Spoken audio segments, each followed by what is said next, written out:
উপেন্দ্র কিশোর রায় চৌধুরীর পৈতৃক বাড়িটি বাংলাদেশের কিশোরগঞ্জ জেলার কটিয়াদী উপজেলার মসুয়া গ্রামে অবস্থিত। এই বাড়িটি ছিল রায় পরিবারের প্রাচীন নিবাস, যেখানে তিনি জন্মগ্রহণ করেন 1863 সালের 10 মে। তার পরিবার মূলত সচেতন, শিক্ষিত ও সংস্কৃতিমনা জমিদার পরিবার, যারা স্থানীয় সমাজে নেতৃত্ব ও সংস্কৃতি চর্চার কেন্দ্র হিসেবে পরিচিত ছিল।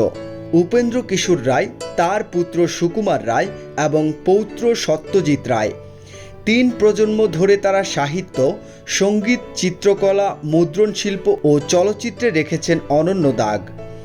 উপেন্দ্র কিশোরের পিতা কালীনাথ রায় চৌধুরী ছিলেন একজন শিক্ষিত জমিদার ও ধর্মভীরু মানুষ, যিনি ছেলেকে শিল্প, সাহিত্য ও বিজ্ঞান চর্চায় অনুপ্রেরণা দিয়েছিলেন।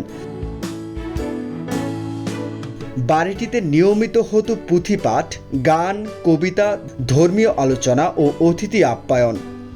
এ যেন ছিল এক সাংস্কৃতিক অঙ্গন, যেখান থেকে ছোট্ট উপেন্দ্র কিশোর রায় শিল্পের সঙ্গে বড় হয়েছেন।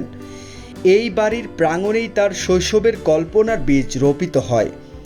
গ্রামীণ প্রকৃতি, পুকুরের জল, গাছপালা ও গ্রাম বাংলার প্রাকৃতিক সৌন্দর্য সব মিলিয়ে তার কিশোর মনে জাগায় রূপকথার এক জগৎ, যা পরবর্তীতে প্রতিফলিত হয় তার গল্প ও চিত্রকর্মে। কলকাতায় পড়াশোনার পর তিনি যখন উপেন্দ্র কিশোর আর্ট প্রেস স্থাপন করেন, তখন তার গ্রামের বাড়ির স্মৃতি, শিকড় ও শৈশবের প্রেরণাই ছিল তার সৃষ্টিশক্তির ভিত্তি।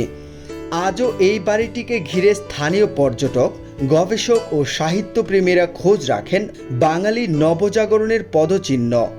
সরকারিভাবে এটি সংরক্ষণের উদ্যোগ নেওয়া হয়েছে, যাতে ভবিষ্যৎ প্রজন্ম জানতে পারে বাংলার সবচেয়ে সৃজনশীল পরিবারগুলোর অন্যতম এই রায় পরিবার, যার আলোয় আলোকিত হয়েছে বাংলার ভাষা, শিল্প ও চলচ্চিত্র জগৎ।